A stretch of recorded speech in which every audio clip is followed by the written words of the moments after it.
Yes, hello students. Chapter 7 Coordinate Geometry. Today we are starting the third video of this chapter. और ये this is the fourth video और ये 7.2 का second video है. पहले video में हमने फर्स्ट, सेकेंड और नाइन्थ सम कवर किया था. Now let's go to the next sum. Sum number 3. To conduct sports day activities in your rectangular shaped school ground ABCD, lines have been drawn with chalk powder at a distance of 1 meter each. 100 flower pots have been placed at a distance of 1 meter from each other along AD as shown in figure. So students, A से लेके D तक यहाँ पे 100 flower pots रखे हैं, सबके बीच में 1 metre का डिस्टेंस रखा है. Niharika runs 1/4 of the distance AD on the second line and posts a green flag. Preet runs 1/5 of the distance AD on the 8th line and posts a red flag. What is the distance between the two flags? If Rashmi has to post a blue flag exactly halfway between the line segment joining the two flags, where should she post her flag? So first of all, have a look that AD equal to 100 meter. That should be very clear. First, let's talk about Niharika. अब निहारिका कितना distance travel कर रही है, please see 1/4 of AD. So distance covered by Niharika equal to 1/4 of AD, मतलब 1/4 of AD की value 100 है, so 25 metre. And students 25 metre distance Niharika ने cover किया. कौन सी लाइन पे? सेकेंड लाइन पे. तो सेकेंड लाइन पे Niharika is going to put which flag? Green flag, right? So the coordinates of green flag means वो green flag कहाँ put करेगी? So she will put green flag on second line at a distance of 25 meter. So coordinates of green flag 2,25. In the same way, now let's talk about Preet. Okay, distance covered by Preet. Let's find out how much distance Preet will cover. Now distance covered by Preet equal to, अब Preet distance cover कर रहा है 1/5 of AD. So 1/5 of 100, तो ये हो जाएगा 20 metre. And on which line Preet is running? So Preet is running on 8th line, right? And she will put up a red flag. So coordinates of red flag equal to, so Preet is running on 8th line and distance is given 20 meter. So 8,20. Now we need to find distance between these two flags. So let's find distance between green and red flag. तो हम लोग क्या करेंगे? हम लोग distance formula use करेंगे. So square root of x1 minus x2 whole square plus y1 minus y2 whole square. So 2 minus 8 is 6 का square 36. 25 minus 20 is 5 का square 25. So square root of 61, this is the distance between green flag and red flag. Now see the next question. Rashmi wants to put a flag, blue flag, exactly between the two flags. Exactly between कौन से two flags? Green flag और red flag. तो रश्मि को blue flag कहाँ लगाना चाहिए? तो students keep in mind कि जो blue flag है ना, वो exactly halfway है. Halfway मतलब mid point. किस का मिड पॉइंट है? It is a mid point of this 2 points 2,25 and 8,20. तो let's apply mid point formula. x1 plus x2 upon 2 and y1 plus y2 upon 2. So this will become 10 upon 2 मतलब 5 and 45 upon 2 मतलब 22.5. So Rashmi will post a blue flag on fifth line at a distance of कितने distance पे 22.5 metre. So Rashmi is going to put a blue flag on fifth line at a distance of 22.5 meter. Yes students, so here we complete the entire sum number 3. Let's move on to sum number 4. Find the ratio, यहाँ पे हमें सिर्फ ratio find करना है. Find the ratio in which the line segment joining -3, 10 and 6, -8 is divided by -1, 6. हमें ratio find करना है, right. So find the ratio in which -3, 10 and 6, -8 इन दोनों पॉइंट्स के बीच में एक लाइन सेगमेंट है एंड पॉइंट P -1, 6 AB को डिवाइड कर रहा है, but in which ratio we want to find out, right. So let P divide AB in M1 ratio M2. Suppose the ratio is M1 upon M2. Now let's apply section formula. X equal to M1 X2 plus M2 X1 upon M1 plus M2 and Y equal to M1 Y2 plus M2 Y1 upon M1 plus M2. So C students, ये x1 है, ये y1 है, ये x2 है, ये y2 है, और ये x है और ये y है. आई रिपीट, ये x है, ये y है. x1 y1 x2 y2. m1 m2 is missing. So x -1, m1 I don't know, x2 is 6, m2 I don't know, x1 is -3. So let's cross multiply. -m1 -m2 equal to 6m1 -3m2. So -m1, 6m1 यहाँ ले लेते हैं, -3m2 plus m2. So -7m1 equal to -2m2. So m1 upon m2 equal to 2 upon 7. तो ये हमें ratio मिल गया students, 2:7. अब let's check about y. y की वैल्यू है 6. M1 we don't know, Y2 is -8, Y1 is 10 and M1 plus M2 as it is. Let's cross multiply. So 6M1 plus 6M2 equal to -8M1 plus 10M2. Right? So let's take M1 M2 on one side. So 6M1 plus 8M1 equal to 10m2 minus 6m2. So 14m1 equal to 4m2. So m1 upon m2 equal to 4 upon 14. दोनों को 2 से divide कर रहा हूँ, 2 upon 7. Oh ये, have a look at this students. अगर मुझे सिर्फ रेशियो निकालना है तो मैं x की फॉर्मूला लगाऊं या सिर्फ y की फॉर्मूला लगाऊं, in both cases answer is coming same.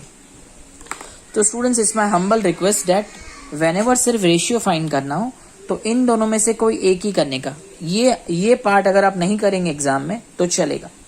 इतना करने से आपको फुल में से फुल मार्क्स मिल जाएंगे. तो लास्ट में आपको मैं स्टेटमेंट बता देता हूँ. सो P divides AB in which ratio? 2:7. Yes, this is sum number 4.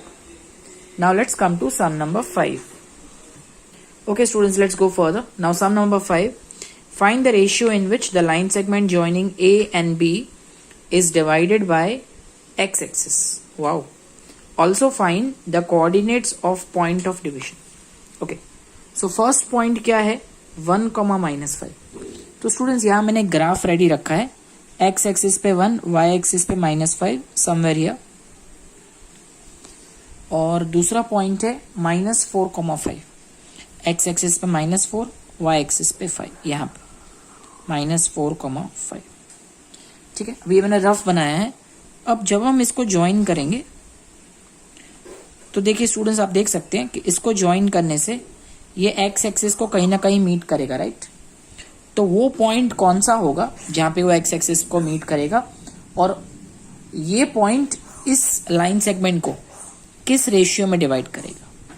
मतलब ये पॉइंट मान लो अगर P है तो ये AB को किस रेशियो में डिवाइड करेगा, तो ये पॉइंट AB को किस रेशियो में डिवाइड करेगा और इस पॉइंट के कोऑर्डिनेट्स क्या होंगे। So it's very easy. सबसे पहले देखो ये पॉइंट कौन सी एक्सिस पे है, तो हमारा जो पॉइंट है ना वो एक्स एक्सिस पे है। So let P x, 0 be point on x axis. I hope आपको याद है दैट जो पॉइंट एक्स एक्सिस पे होता है उसका y कोऑर्डिनेट 0 होता है। Let P x, 0 be point on x axis which divides AB in which ratio? Say for example m1 ratio m2, right? So let's begin. सबसे पहले हम लोग रेशियो फाइंड करते हैं। अब रेशियो फाइंड करने के लिए आई टोल्ड यू बिफोर कि रेशियो सम्स में आप x की फॉर्मूला लगाओ या y की फॉर्मूला लगाओ, बट यहाँ पे हमारे पास x की वैल्यू नहीं है, हमारे पास सिर्फ y की वैल्यू है। Just check this. तो पहले हम y कोऑर्डिनेट की फॉर्मूला लगाते हैं। y equal to m1y2 plus m2y1 upon m1 plus m2। अब स्टूडेंट्स y की वैल्यू 0 है, m1 पता नहीं, this is x1 y1 and this is x2 y2। So y2 is 5 and y1 is -5 upon, okay students, denominator में m1 plus m2 as it is. Now let's cross multiply. m1 plus m2 को 0 से multiply करो, so answer is 0. 5 into m1 5m1 and -5 into m2 -5m2. So take 5m1 on the other side, so -5m1 equal to -5m2. -5 cancel from both sides. -5 cancel from both sides. So m1 upon m2 equal to, या आप ऐसे भी सोच सकते हैं m1 upon m2 is -5 upon -5, that is 1:1. Correct? So m1 ratio m2 is 1:1. इसका मतलब समझते हो? इसका मतलब P x एक्सिस पे, राइट? अब क्वेश्चन ने पूछा है in what ratio x axis divides AB. So x axis divides AB in 1:1. अब स्टूडेंट्स 1:1 का मतलब होता है एग्जैक्ट मिड पॉइंट, मतलब P जो है ना वो AB का mid point. I repeat, P is the mid point of AB. अब हम पता है क्या करेंगे, मिड पॉइंट फॉर्मूला लगाएंगे। y तो पता चल गया 0, अब हमें x ढूंढना है। So let us mention P is mid point of AB and now let's apply mid point formula. x equal to x1 plus x2 upon 2. x1 is 1, x2 is -4. So 1 plus -4 upon 2. Final answer -3 upon 2. So P -3 upon 2 comma 0 is the required point on x-axis. Isn't it easy? पहले हमने ratio ढूंढा और ratio ढूंढने के बाद पता चला that the ratio is 1:1. Now because the ratio is 1:1, so we understand its midpoint, and then we applied midpoint formula and got the value of x. Now in the same way, let's come to sum number 6. In sum number 6, ये 4 vertices दिए हुए हैं parallelogram के in an order. Find x and y. A very simple sum and asked many times in the exams. So this is a parallelogram. Let's take the vertices in order A, B, C, D. So A के coordinates क्या हैं? Please check 1, 2, B 4, y, C x, 6 and D 3, 5. अब students parallelogram की एक खास बात मैं आपको रिमाइंड करवा दूं, diagonals bisect each other. Okay, so first I am mentioning that ABCD is a parallelogram. ये पैरेललोग्राम का शॉर्टकट है. So AC and BD bisect each other. So students याद है आपको बाइसेक्ट ईच अदर मतलब क्या होता है? बाइसेक्ट ईच अदर मतलब कि अगर आप AC और BD को ज्वाइन कर दें, so they both have the same mid point.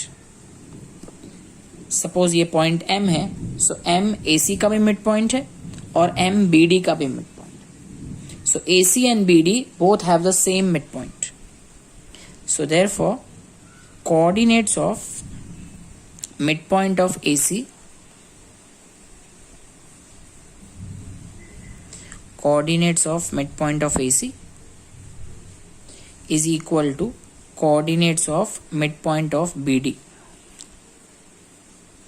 I repeat, जो AC के coordinates है ना midpoint के, वही BD के भी है. So let us apply midpoint formula.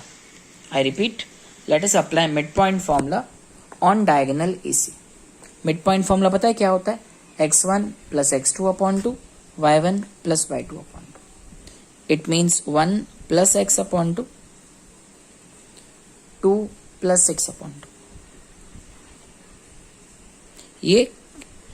ये हो गया AC के बारे में. Now let's talk about BD. 4 plus 3 upon 2, y plus 5 upon 2. Same midpoint formula.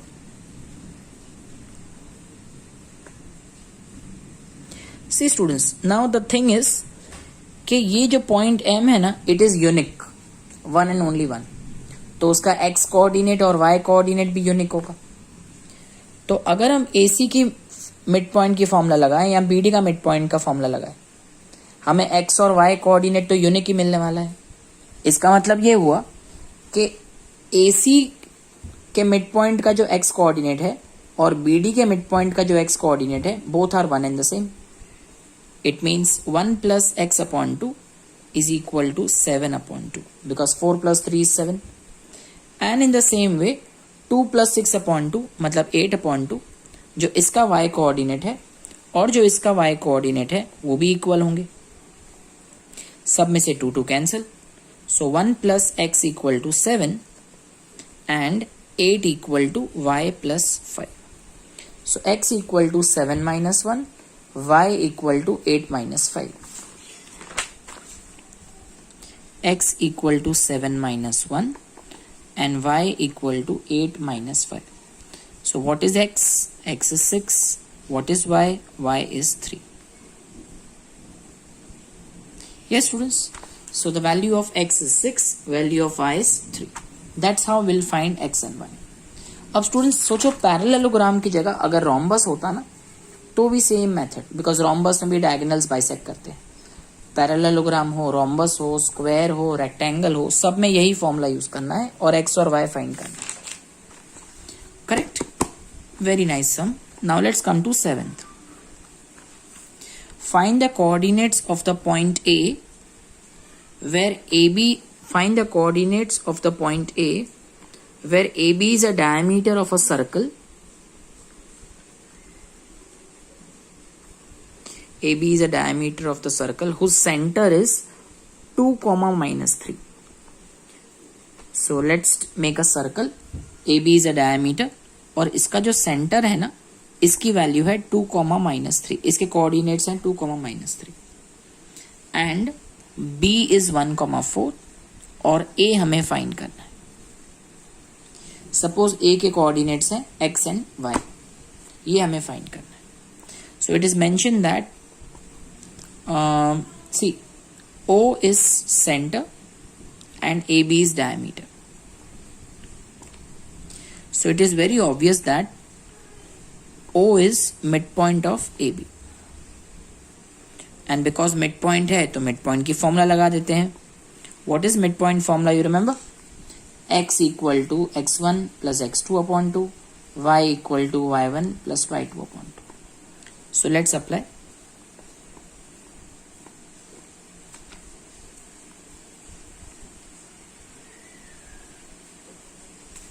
So x here, x equal to means 2 equal to. आप चाहें तो इसको x1 y1 भी ले सकते हैं, तो कंफ्यूजन नहीं होगा आपको. तो x1 की वैल्यू पता नहीं है, x2 is 1 and value of y मतलब mid point -3, y1 we don't know y2 is 4, cross multiply, 2 2s are 4, cross multiply, minus 6 equal to y1 plus 4. So 4 minus 1, that is 3, is x1, and minus 6 minus 4 is y1, so y1 is minus 10. So finally हमें a के coordinates मिल गए हैं. So coordinates of a equal to, so what are the coordinates of a? 3 comma minus 10. Easy students, this is sum number 7. I hope you are finding it very easy everything. And now let's come to sum number 8 everybody. If a and b are minus 2 comma minus 2 and 2 comma minus 4 respectively, find the coordinates of p such that AP equal to 3 upon 7 AB. Okay, so let's continue with this sum. P lies on line segment AB. So sir, P एक point है line segment AB पे, and question में दिया हुआ है AP equal to 3 upon 7 AB. So students, this sum is also very simple. AP equal to 3 upon 7. Look at AB everybody. AB को हम ऐसे लिख सकते हैं AP plus PB. So AB equal to AP plus PB. Cross multiply, 7 into AP, 7 AP. 3 into AP, 3 AP. And 3 into PB, that is 3 PB. So 7 AP minus 3 AP equal to 3 PB. So 7 AP minus 3 AP, that is 4 AP. So 4 AP equal to 3 PB. So AP upon PB equal to 3 upon 4. तो students ये है ना, हमें ratio मिल गया that P divides AB in 3:4. And once we get the ratio, we can apply section formula. So let's apply section formula now. X equal to m1 x2 plus m2 x1 upon m1 plus m2, and y equal to m1 y2 plus m2 y1 upon m1 plus m2. अब सबकी values put कर लेते हैं students. m1 is 3. Look at this, x1 y1 x2 y2. तो हमें x2 चाहिए, तो x2 की वैल्यू है 2. m2 is 4. x1 is minus 2. And m1 plus m2 is 3 plus 4. In the same way, m1 is 3. y2 is minus 4. m2 is 4. y1 is minus 2 upon m1 plus m2. So 3 2s are 6. 6 minus 8 upon 7. Yes, it's raining heavily here. I hope you can hear the voice. 3 into minus 4 is minus 12. 4 into minus 2 is minus 8 upon 7. So the final answer, students, is minus 2 upon 7 and minus 20 upon 7. Right? So let me write down coordinates of P is minus 2 upon 7 and 20 upon 7. Easy students. पहले हमने ratio find किया और फिर section formula से x और y की वैल्यू find की. See students, 9 sum already previous video में कवर हो गया था. So now let me take the final one, number 10. Find the area of the rhombus. Students, let me remind you, rhombus की area आप 9 standard में सीख चुके हैं कैसे निकालना है. Half into product of diagonals. I repeat, half into product of diagonals. So let's begin. Rhombus के vertices दिए हुए. Let's take ABCD. तो पहले हम क्या करेंगे, मेंशन करेंगे ABCD is a rhombus और पहले डिस्टेंस फॉर्मूला से AC और BD फाइंड करें. AC equal to x1 minus x2 whole square, x1 minus x2 whole square plus y1 minus y2 whole square. So minus minus plus, 3 plus 1 4, 4 का square 16. 0 minus 4 is minus 4, minus 4 का square is 16. So 16 plus 16 you can write 2 times 16. और 16 का square root तो 4 होता है and 2 will remain in the square root. So AC equal to 4 root 2. Now let's go for BD, students. Now how to find BD? Please have a look. x1 minus x2 whole square, y1 minus y2 whole square. So 4 minus minus 2 whole square plus 5 minus minus 1 whole square. Minus minus plus, 4 plus 2 is 6. 6 square is 36. 5 plus 1 is 6. 6 square is also 36. So 36 how many times? 2 times. और 36 का square root 6 होता है. This square root, this 2 will remain in square. Now let's find out area of rhombus. So area of rhombus ABCD equal to, let's apply the formula, half into product of diagonals. So half into AC is 4 root 2 and BD is 6 root 2. ठीक है, 2 1s are 2 2s are 2 6 are 12 and root 2 into root 2 is 2. So answer is 24 square units. Isn't it easy, students? So students, here we complete this video, and along with that now we complete all the sums of exercise 7.2. So students, this is the fourth video that we are completing now, and here we have completed 2 exercise 7.1 and 7.2. In the next video we will teach you how to find area of triangle using coordinate geometry. Till then, I request, go through all these sums of 7.2, practice them again and again, because practice makes you perfect. Fine. Till then, bye bye.